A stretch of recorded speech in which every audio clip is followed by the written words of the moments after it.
to get the homework done as well. So for Unit 4, Lesson 4 and 5, this is actually going to be the last part of Unit 4 that we're going to be dealing with. Unit 4, we're just kind of touching the surface on. We dealt with looking at geometric sequences the other day. We looked at arithmetic sequences, and then we talked about, trying to understand scatter plots and defining, how they're growing or moving, linear or not linear, and the strength of the scatter plots and so forth. So this last one is about exponential growth and decay. So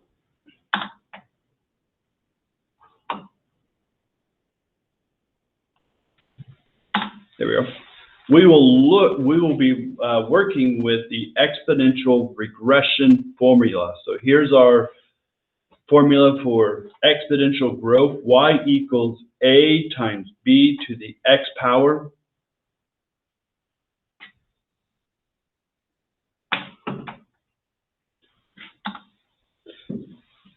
A is the initial thing that you have, okay, what you start with, you could say.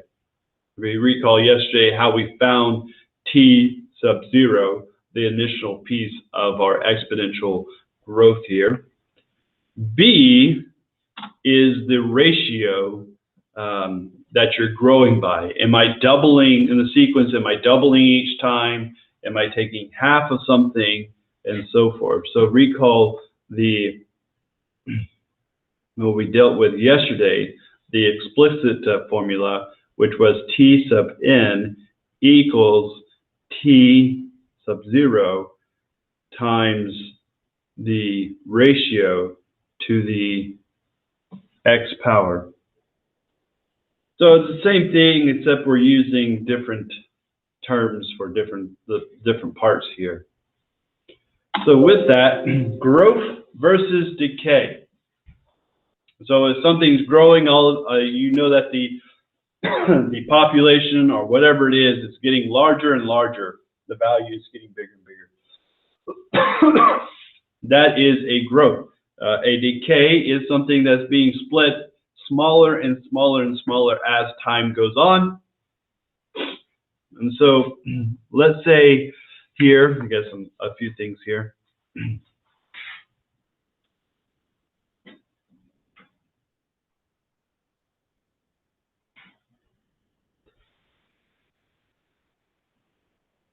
Let's talk about the ratio. So what should the ratio be if something is growing? All right, so let's say I start with, let's deal with some money here. So if I have $100 and I want to grow that money, what should I multiply? What ratio should I multiply? If I multiply the ratio of $100, if I multiply that times 1, I'm trying to get my pen to work better here. If I multiply it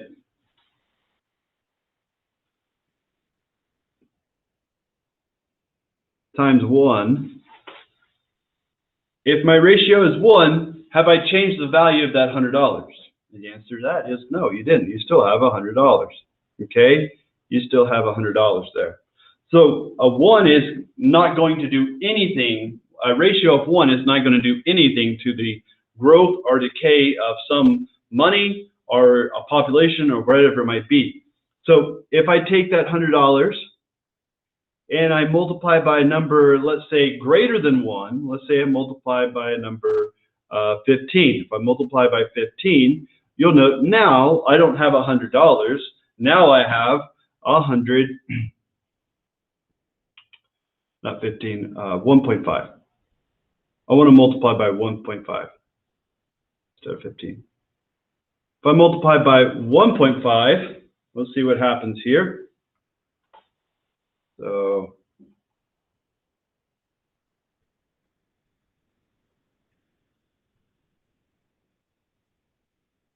you have $150.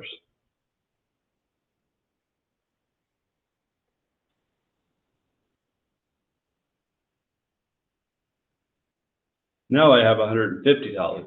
So if I multiply by a number greater than 1, then my money is going to get larger. I'm going to get more money.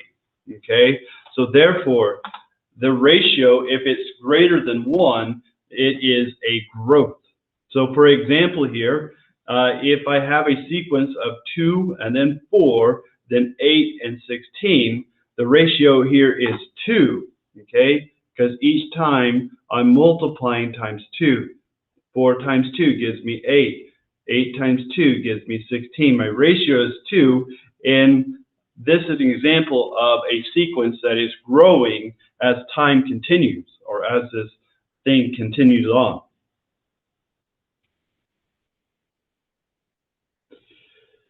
Versus a decay here. So if I have $100 and I multiply by, let's say, a number less than 1, so let's say I multiply by 0.5. Well, if I take that $100 and I multiply by 0.5, now I have $50. So notice here I'm getting smaller here. The value of my money is lessening. So if a ratio is less than 1, like 0.5, then we have a decay. Something's decaying. It's reducing in value. So here's an example of a decay sequence here. Note here we start at 16, and we're multiplying 16 times, if I multiply it times 0.5,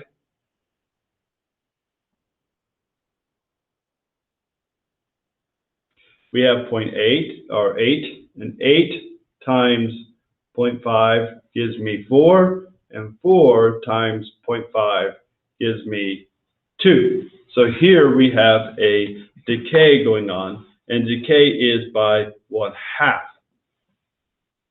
And so that's the first thing you need to note, the difference between a growth and a decay. So if you have two formulas, one has a ratio where it's greater than 1, you know that is an exponential function where we're growing in size. If you have a number that is less than 1, a ratio where this b term right here is less than 1, then you know that this function is a decay function, okay? It's going to go get smaller in size. And so how do you write 2% as a decimal?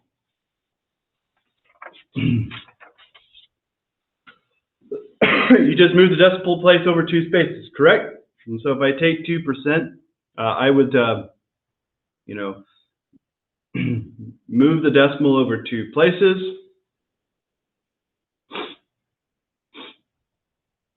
And so if I take 2%, move the decimal over 2 places, you would get that. Let me do that again. So if you have 2%,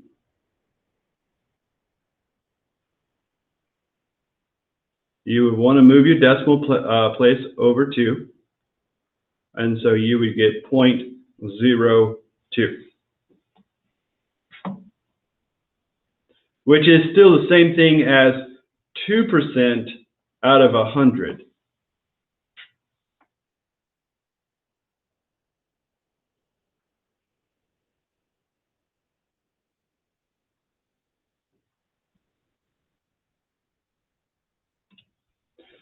Now, how is a growth of 2% shown? And so, if I grow by 2%, how is that shown? If I multiply a number by 0.02, let's get my calculator out. So if I take a number here, 100, and I multiply it by 0.02, note here, I get 2. So my number did not grow at all. How do I grow by 2% here? Well, if you look at the notes here, you take the 2% plus 1, or 100%. And so, therefore, you're going to add 1 since it's a growth here of 2%. So therefore, if you look at the calculator, so if I multiply, get this going. There we are. So if I take that 100 and I multiply by 1.02, if I add a 1 to it, I get 102. There I grew by 2%. Started at 100, now I'm at 102. So you need to add 1 if it's a growth here. Now, how is a decay of 2% shown? Well, we take that 1 and we subtract 2%. So in this case, you'll subtract 1 since it's a decay here, and you will get 1 minus 0.02, which is equal to 0.98 right there. And so this shows a decay of 2%. Started at 100%, and then we reduced down to 98%, so we're decaying by 2% here. Whereas over here, we need to add 1 to make our growth here, so it would be 1 plus 0.02, and so in that case, you would get 1.02, and this would be a growth of 2%.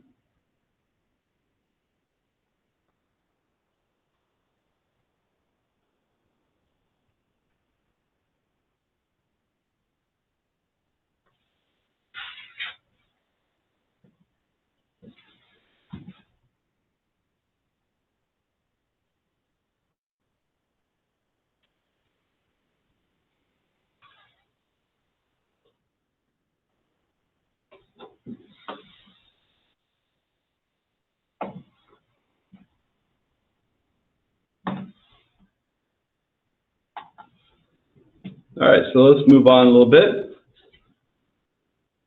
and deal with the next part here. So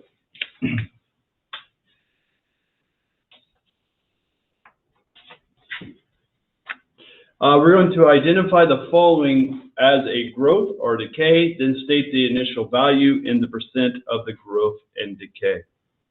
So we need to identify whether it's a growth or decay. So remember, it's a growth if R, the ratio, is greater than 1, and it's a decay if R is less than 1. And so here's your R. Remember, that's your ratio right here. So if you look at the first one, note here, this 1.03. So therefore, this is R is greater than 1. So therefore, this is a growth.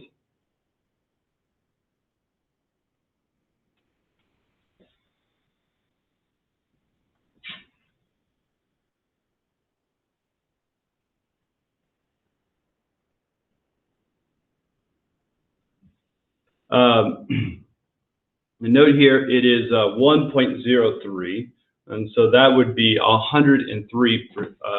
It would be a growth of 3% here. So if you just take the 1 out of the scenario where you're growing by 3%. And then finally, to state the initial value here, T sub 0 is equal to, remember this right here is T sub 0. So in this case, T sub 0 is 50.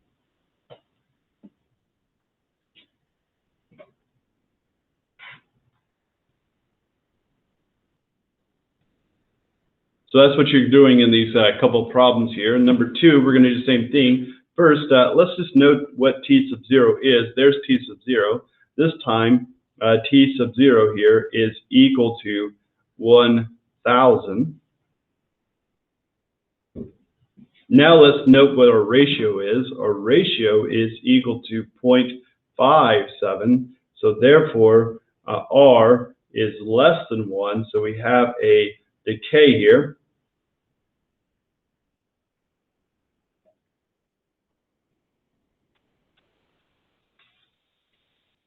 And so to figure out what am I decaying by?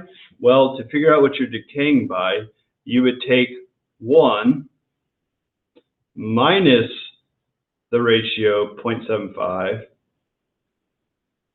which would give you, if I take 1 minus 0.75 or 57,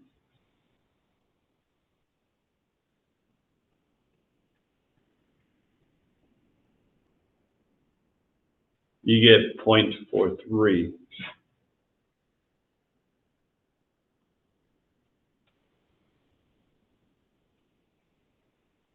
So therefore, this is a decay of 43%.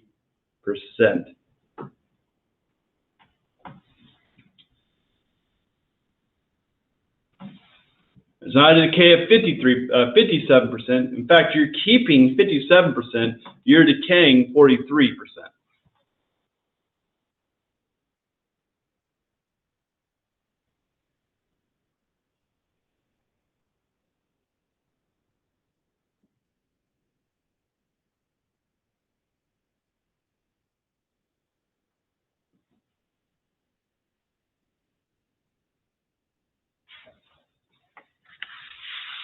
All right, let's keep going. We'll pretty much wrap up pretty quick here, pretty soon. So let's go ahead and look at this next part here. Example 3 here. Write the exponential function to model the given scenario, then predict the value after 5 years. So here we have a population of 150 spiders, grows at an annual rate of 22%. So we want to write a exponential function to model the given scenario and then predict after 5 years how much have I grown by. So remember, the exponential function is equal to y equals a times your b to the x power.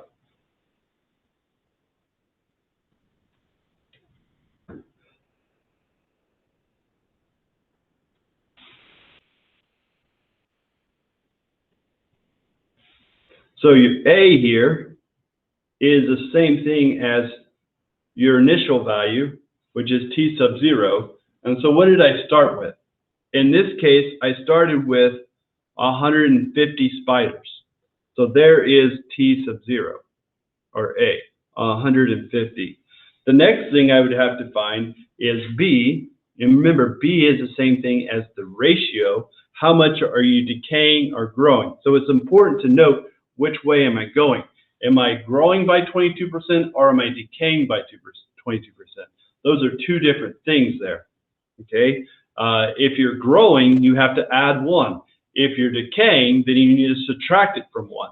And so in this case, I am growing by 22%. So I'm going to do 1 plus, not 22, 0.22, which gives me 1.22. Always work with the decimal. I need to change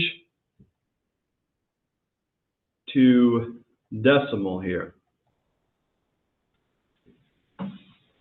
So that would be 0.22.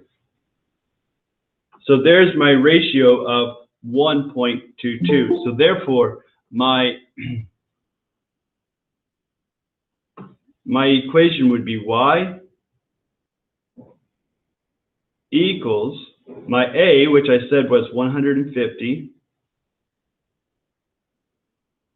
times b, which is r, which I said was 1.22 to the x power. And so there's the first part. Write the exponential function here. Y equals 150 times 1.22 to the x power. So now the question is, what about after 5 years? How much should I expect things to grow by? And so after 5 years, what's my prediction on how many spiders there will be? And so after 5 years, we would plug it into our formula. Y equals 150 times 1.22. And so this would mean that x would be 5 here. So where that x is, we're going to replace it with 5 to the 5th power. And then we calculate that out here. And so if I grab my calculator, you probably need one of these here. Hopefully you have one downloaded and put that in. It's all right, Chelsea, I got you. And so if we do 1.22 to the 5th power first, we want to do our exponent first and then multiply. Make sure you follow your orders of operation first as you do this. I don't know what happened here.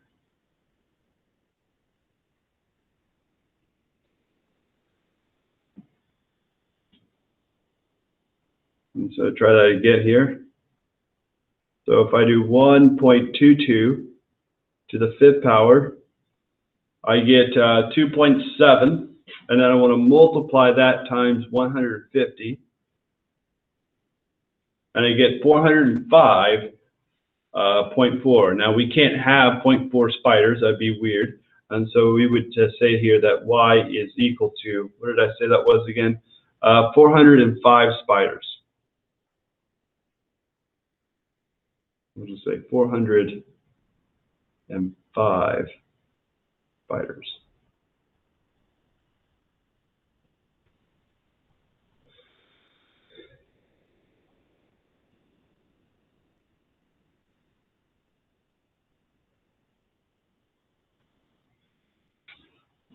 And there that is.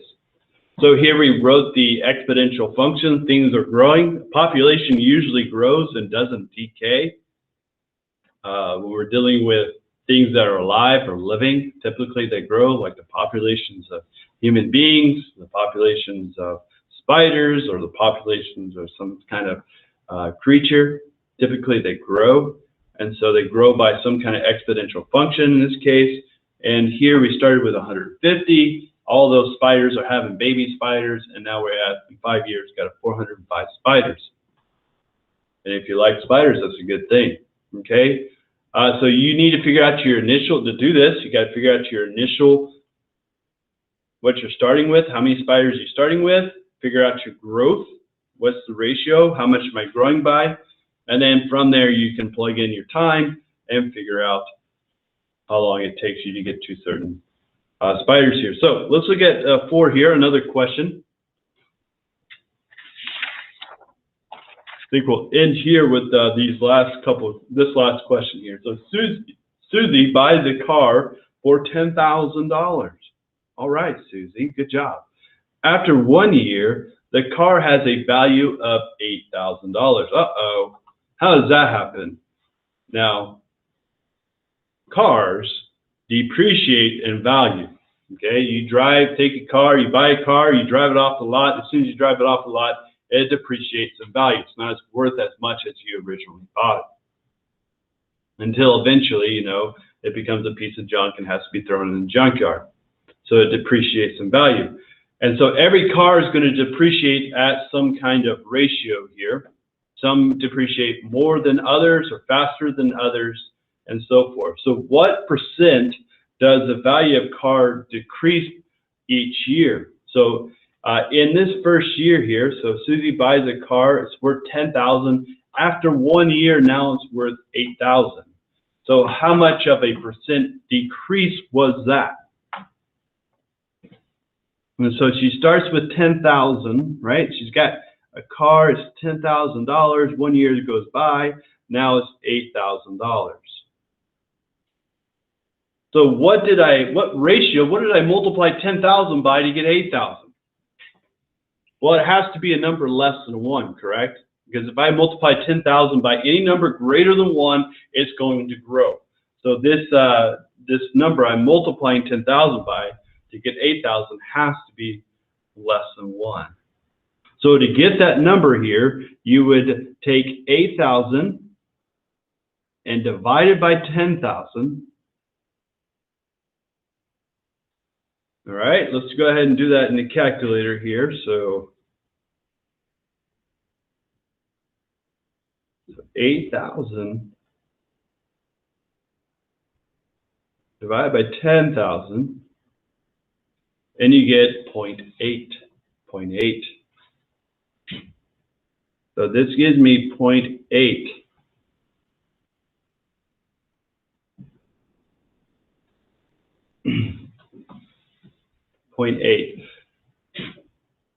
Or you might call this 80%. What percent does the value of the car decrease by every year?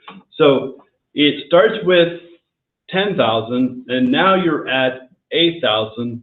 So you have now this 80%, it didn't decrease by 80%.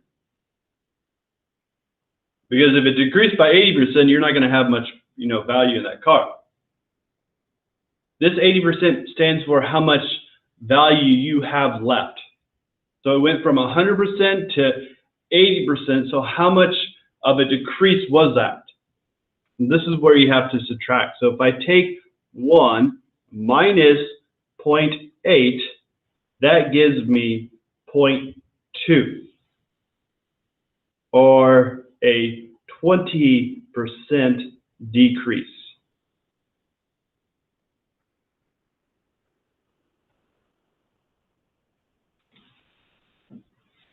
So it decreased or depreciated by 20% in the first year. It decreased or depreciated by 20% in that first year. And I could expect that every year it will decrease by 20% each year. So let's do part B here. Write a formula and find the value after 5 years. So how much should she expect to be able to sell this car in 5 years if it's depreciating at 20% every year? So let's write a formula. Remember, we're going to write it as y equals a times b to the x power, where a is your t sub o, or your initial piece here. And so we note that a is, we're starting here with $10,000. B is your ratio. Now this ratio is a decay, so therefore it has to be a number less than 1. So don't put that the ratio is 100, 1.2, because that's going to grow your value, your money here. So we want to take 1 and subtract here by how much we're decaying every year. So we're decaying here by 20%. So 1 minus 2.2 gives me 0.8. So there's our ratio. So therefore, our rule here, y is equal to 10,000 times 0.8, because we're going to keep 80% of our money for every year. So we're going to keep 80%. Then the next year, we're going to keep 80% of that. Then the next year, we're going to lose 20, but keep 80%, and we're going to keep going for 5 years. So what is that going to look like after 5 years? Try to do this again. And so we were going to say x here. So if x equals 5 here, in 5 years, we would say here that y equals 10,000 times 0.8 to the 5th power. And so our y here, we should expect our car, let's go ahead and calculate that out here. So we have 0.8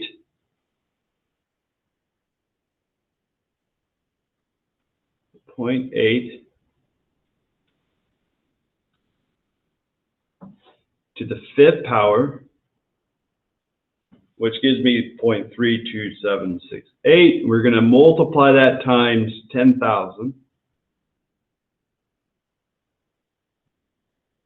And we would have $3,276.80.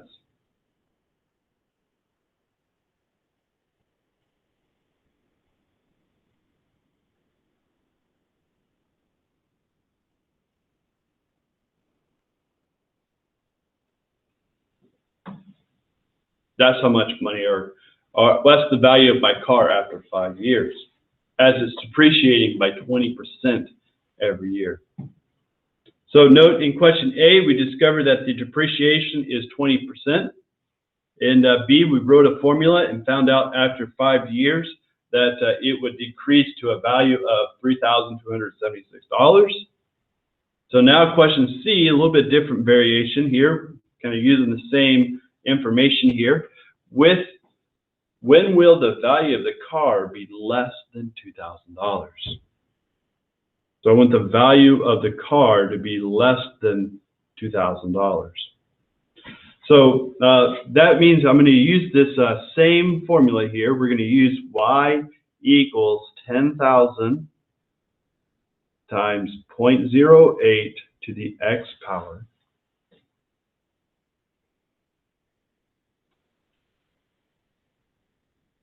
And so we want this y here to be $2,000.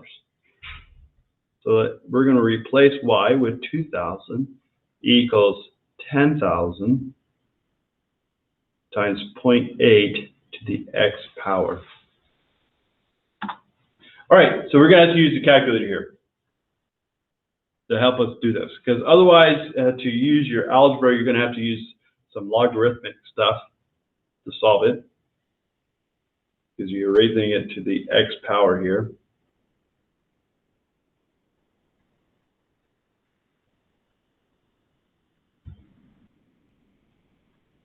And so if you open up your calculator, we can scroll through our calculator and y equals here. We're going to put 10,000 times 0.8 and then raise that to the x power. So there's my formula. Then we're just going to our table. Second graph, go into the table. And so it shows you after every year the depreciation. So at the first year we have 8,000, the second year is 6,400, third year 5,100, fourth year $4,000, fifth year 3,200, sixth year 2,600. We want to get this number under 2,000. In seventh year we're at $2,097, and finally in the eighth year our car value of the car dropped to $1,600. So therefore this would be around 8 years.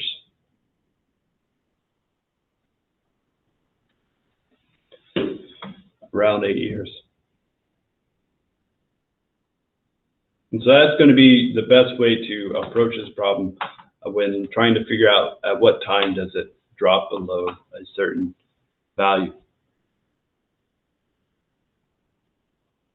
All right, guys, I hope we're all doing well here. Hopefully you enjoyed this lesson dealing with exponential growth and decay. Some things to take away from this is to note that a growth has a ratio of greater than 1, and a decay, you have a ratio of less than 1. When you have a growth, you need to take that percent and add it to 1. The percent as a decimal and add it to 1. When you have a decay, you need to take the percent as a decimal and subtract it to 1, from 1. And that should give you your ratio for those. So that's kind of the big part that maybe a lot of students might make some errors in, okay? And so with that, if you will, that's the end of that lesson. If you have some questions, start chiming in. I'm going to stop the recording here, and we'll take a look at the